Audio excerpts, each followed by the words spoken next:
My name is Shaq.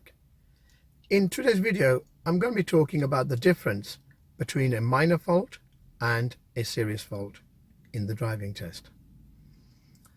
Now, before I continue any further, I want to emphasize that you are allowed to make mistakes in the test. There is no such a thing as a perfect driver. In fact, you can make up to 15 minor faults and still pass the driving test. Let me give you an example of a minor fault. So you're driving along and the examiner has asked you to stop on the left somewhere conveniently safe. There's a driver coming towards you. You've checked your center mirror, you've checked the left mirror. However, you've forgotten to signal. The driving examiner will probably give you a minor fault, as it would have been beneficial to the oncoming vehicle to know that you were going to stop on the left. Now, take the same scenario, but this time the driver is coming behind you, so there's a vehicle behind you. Because you haven't signaled, you've just stopped, this driver has to brake suddenly and swerve around you. In this case, the examiner will have to mark it as a serious fault. I'm going to give you another example. You've just started your driving test. You're feeling a bit nervous.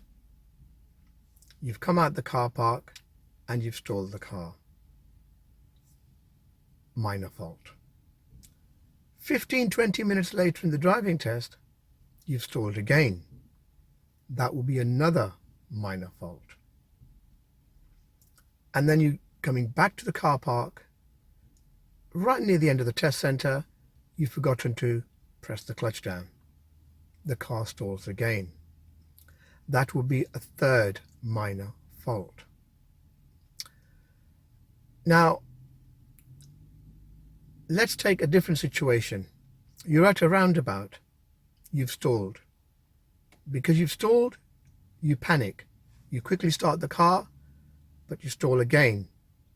And then you stall again. Those 3 stalls would probably end up as a serious fault, especially if you're holding up traffic behind you. So you see how easily a minor mistake can become into a serious one, depending on how you handle the situation. I'm going to give you one final example. You're on a dual carriageway and the examiner has asked you to turn right. You've checked your center mirror and you've signaled right, but you've forgotten to check the right-hand mirror. There's no one coming in the right-hand lane. In this particular occasion, you'll probably end up with a minor fault. Now, the same situation, if there's somebody coming in that lane in the distance, that would become a serious fault. Now, had the person in the right-hand lane not been in the distance, but right on your side, and as you change lane, the examiner has to grab the wheel to prevent you from hitting that vehicle, that fault then would become a dangerous fault. Anyone who goes for a driving test is given a driving test report, a DL25. I've put a link in the text below. You can download that from the government website. If you do end up making a mistake in the driving test, it's most important that you stay calm and continue driving as if though nothing had happened. You cannot be judge, jury, and executor. Let the driving examiner do his job, and you do your job, which is driving to the best of your ability. I hope you found this video informative. If so, please give it a thumbs up, as this helps us to make more videos.